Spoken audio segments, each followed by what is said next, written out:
In a speech on New York's Upper West Side on Wednesday, former Secretary of State Mike Pompeo paid tribute to Israeli soldiers on the Jewish state's Memorial Day and celebrated the start of Israel's 73rd Independence Day.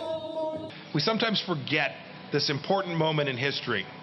The United States and Israel, two experiments in democracy that are unrivaled anywhere in the world. Pompeo reminding those in attendance of the lengths the Trump administration went to in order to strengthen the bond between the U.S. and Israel. And whether it was the Abraham Accords or our work to enforce the Taylor Act, denying money to fraudulent martyrs from the Palestinian Authority, the movement of the U.S. Embassy to Jerusalem and the rights related to settlements and the Golan Heights, I think back to the discussions inside the administration, and I know that we did these because they were the right thing to do.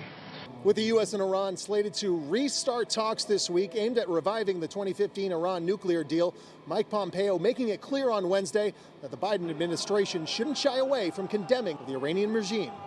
The world's foremost sponsor of terror, the Islamic Republic of Iran, today is in Vienna, meeting with the E3 and indirectly with the United States.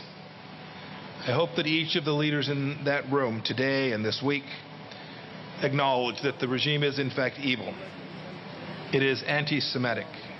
Indeed, it speaks of its genocidal intent while denying the Holocaust. The World Values Network founder Rabbi Shmuley Boteach taking Pompeo's remarks on Iran even further. One Holocaust was plenty. The idea that we would face another, God forbid, or speak to a government planning another is abhorrent, unacceptable, and it must be fully repudiated. And Rabbi Shmuley and many Jewish leaders at yesterday's event said they were deeply appreciative of the impact Secretary Pompeo had here in New York yesterday. Emma, back to you. Mike, kind of an interesting dust-up, apparently, after this event between a neighborhood resident and Rabbi Shmuley as well. What exactly happened? Yeah, after yesterday's event, Emma, there was a controversy, a man claiming he lived in the neighborhood, getting involved in an argument saying that Rabbi Shmuley had no business inviting both Newsmax and Mike Pompeo to the Upper West Side. You have an issue with Newsmax? Yes. First Amendment? I've never watched Newsmax. What's your issue with Newsmax? I have no issue with Newsmax. I've never watched Newsmax. You just said you shouldn't be here. No, I said you're the only. I said the only person who would invite Newsmax to the Upper West Side is this guy. You see, you understand? You have no right to be here because they don't believe in the First Amendment. But I want you to know, when you keep saying it's anti-Semitic, it's not anti-Semitic, it's anti-you. You see, it's a Jew with a beard and a yarmulke who celebrates Israel, who has Mike Pompeo. He said that Mike Pompeo has no right to speak here.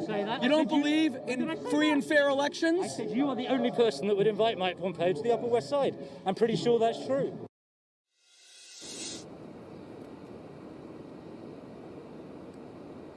And later in the evening, Rabbi Shmuley did say that he forgave that individual, harbors no ill will, just grateful for Secretary Pompeo's journey to New York on that day. Back to you guys. Yeah, interesting to see that warranted that sort of reaction by just the presence of the former Secretary of State. All right, Mike Carter, live for us in New York. Mike, thanks so much.